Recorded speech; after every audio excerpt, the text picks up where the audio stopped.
مساء الخير لأجمل المشاهدين، وإليكم فورا أجدد أخبار المسلسلات التركية. ولكن قبل ما نبدأ رجاء لا تنسوا دعم الفيديو بلايك والاشتراك في القناة رجاء. نجاح مبهر من الحلقة الأولى، وفي صباح اليوم صدرت نسب مشاهدة المسلسلات عرضت في مساء يوم الاثنين، والمفاجأة الغير متوقعة هو بأن الحلقة الأولى من المسلسل الجديد المدينة البعيدة والمقتبس عن مسلسل الهيبة العربي حقق نجاحا مبهر، ذلك ومنذ الحلقة الأولى، والتي أتت في المركز الثاني على صعيد المسلسلات الأكثر مشاهدة في مساء يوم الاثنين بنسبة 5.73%، أي ما يعادل 4.5 ملايين مشاهد شاهدوا الحلقة في آن واحد أثناء بثها في تركيا، وهي نسبة مشاهدة ممتازة جدا لمسلسل من الحلقة الأولى، ليكون هذا أول نجاح تركي لمسلسل مقتبس عن دراما عربية، حيث وفي السابق تم اقتباس وإنتاج النسخة التركية من مسلسل للموت، ولكنها لم تحقق النجاح المطلوب، ولكن ومع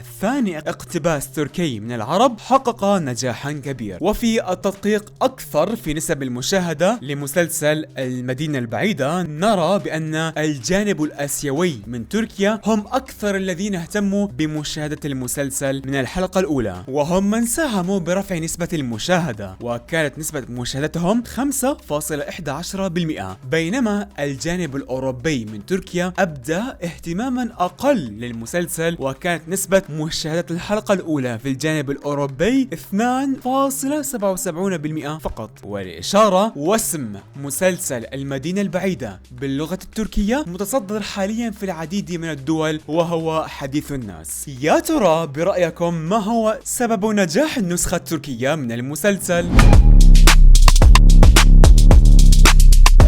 وعلى غرار هذا الخبر، من منا لا يعلم مسلسل السيدة فضيلة وبناتها هو مسلسل حقق شعبية وجماهيرية عالية بغض النظر عن نسب مشاهدة المسلسل التي كان ينالها المسلسل على شاشة قناة ستار التركية، التي كانت تتراوح بين 3 و4%. هذا المسلسل الشيق تم اقتباسه في المكسيك والبارحة، والموافق لليوم 11 من شهر نوفمبر بثت الحلقة الأولى منه بنسخته المكسيكية. والمفاجأة الغير متوقعة أيضا هو أن الحلقة الأولى من المسلسل نالت على نسبة 15.8%، أي ما يعادل أكثر من 12 مليون مشاهد للحلقة الأولى. وأعلنت إدارة القناة المكسيكية بأنهم لم يتوقعوا أبدا بأن يحقق المسلسل هذه النسبة المذهلة، حيث أنه منذ زمن لم تحقق المسلسلات المكسيكية أرقام مشاهدات عالية جدا باستثناء المسلسلات الرقمية، بينما التلفزيونية لم تشهد على أرقام مبشرة مثل هذه النسبة التي حققتها الحلقة الأولى من مسلسل بنات السيدة غريثيا، وهو مقتبس عن المسلسل التركي السيدة فضيلة وبناتها،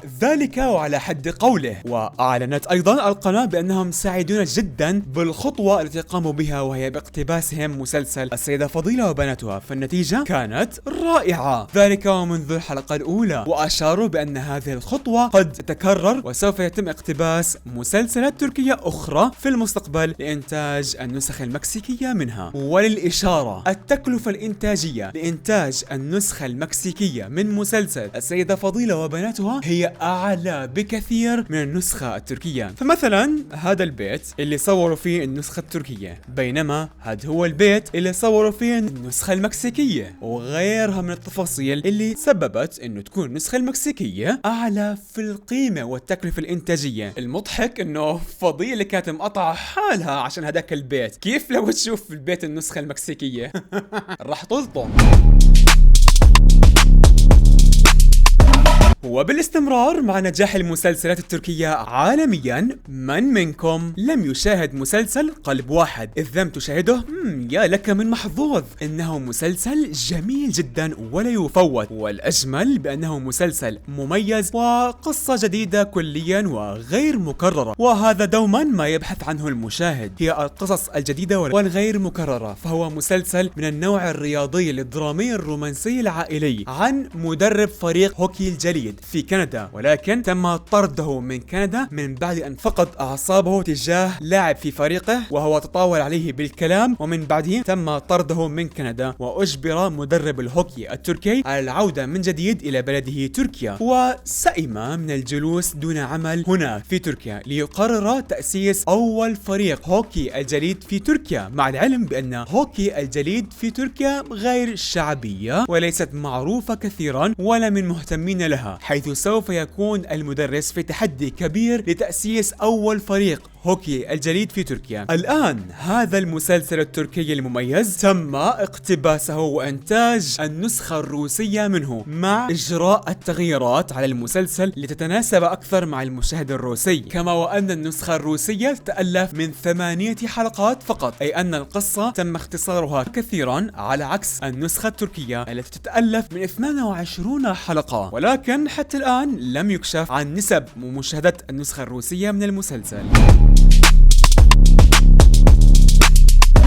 كما وفي يوم البارحة 11 من شهر نوفمبر الجاري ابتدأ بث المسلسل التركي الشهير الطائر الرفراف في الأرجنتين، وتم تغيير اسم المسلسل في الأرجنتين وأصبح من الطائر الرفراف إلى ثمن الحب. اجتماع النجوم الكبار في بطولة واحدة. صدر رسميا الإعلان الترويجي للفيلم السينمائي الجديد تيتي والحكاية الخيالية، وأبطال الفيلم هم كل من الممثل إنجين ألتان دوزيتان والممثلة فهرية أفجان والممثلة بلنكا رهان، جميعهم اجتمعوا في بطولة هذا الفيلم الجديد الذي يتحدث عن فتاة صغيرة تخشى بأن جدتها لن تتذكرها عندما تكبر وتسعى لإيجاد حل لهذه المشكلة، وكاتب هذه القصة هو الكاتب إمراه أرتاش، كاتبا في الماضي لفيلم القناع، ومخرج الفيلم هو تومير ساركيجي، مخرجا في الماضي لفيلم فريق العروس. والفيلم سوف يعرض في صالات السينما التركية في اليوم 24 من شهر يناير من عام 2025.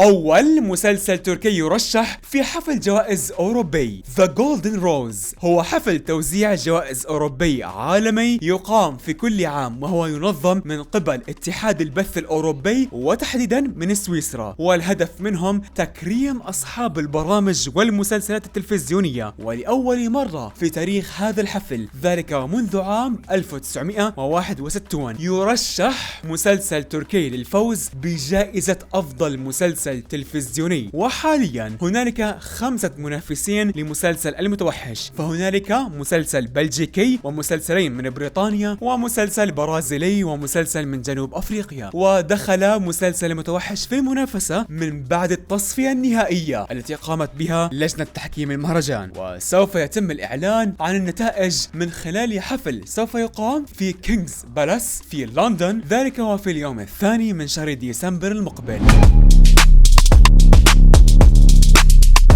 قنوات 24 ساعة مخصصة للمسلسلات التركية. أعلنت شركة كانيلا ميديا والتي تبث على نطاق قارة أمريكا بأنهم افتتحوا قناتين متخصصة ببث المسلسلات التركية فقط وبشكل مجاني. وأعلنت إدارة المؤسسة بأن القنوات سوف تبث خليط من المسلسلات التركية الجديدة والقديمة على مدار 24 ساعة. أما وعربيا تم افتتاح قناة مخصصة فقط للمسلسلات التركية وهي باسم تركي دراما، وتبث المسلسلات التركية على مدار 24 ساعة بلا توقف، ومنها مسلسلات جديدة مثل مسلسل ليلى والعبقري وبهار وغيرها من المسلسلات. مبيعات ناجحة لمسلسل. وفي اليوم 6 من شهر ديسمبر من العام الماضي انطلق مشوار مسلسل رائحة الصندوق على قناة الشو التركية، وها هو سوف يكمل المسلسل عامه الكامل على الشاشة، ذلك وفي شهر ديسمبر المقبل. ونجاح المسلسل بدأ يتوسع أكثر للعالمية، حيث وخلال الأسبوع قبل الماضي تم شراء مسلسل رائحة الصندوق من قبل 4 دول في آن واحد، وهم إسبانيا بنما وتشيلي والأرجنتين، جميعهم اشتروا حقوق المسلسل ليباشروا ببث المسلسل على قنواتهم قريبا. مع الإشارة المسلسل حاليا يعرض وبالتزامن مع تركيا في عدة دول من حول العالم، أي أن المسلسل حقق مبيعات في السابق. فمثلا المسلسل يعرض حاليا في مقدونيا، وأيضا يعرض بالعربية وغيرها في العديد من الدول. وأخيرا إذا حبيت الفيديو رجاء لا تنسوا دعم الفيديو بلايك والاشتراك في القناة، وشكرا لمشاهدتكم.